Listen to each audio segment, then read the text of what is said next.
मंडी बहाउद्दीन में आज सुबह इंतहाई अफसोसनाक वाक़या पेश आया। फालिया कचहरी के बाहर सड़क पर तारीख पेशी पर आने वाले मुखालफिन पर संदावाला के रिहायशी नामालूम अफराद ने दरीना दुश्मनी पर अंधाधुंध फायरिंग की है। गाड़ियों पर सीधे फायर किए गए हैं।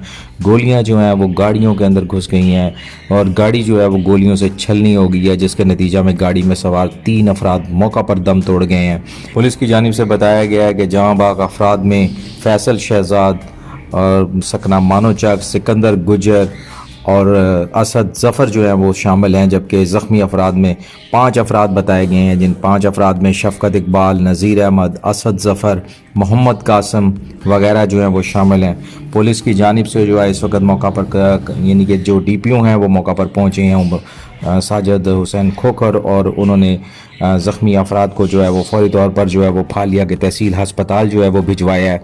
जबकि जो जाँ बाग वो अफराद हुए हैं 3, उन्हें पोस्टमार्टम के लिए जो है वो भी तहसील हस्पताल भिजवाया गया। पुलिस की जानिब से जो है इलाका की नाकाबंदी करने की इतलात बताई गई हैं, जबकि DPO साजिद हुसैन खोखर का कहना है कि ये वाक़या दरीना दुश्मनी का नतीजा है।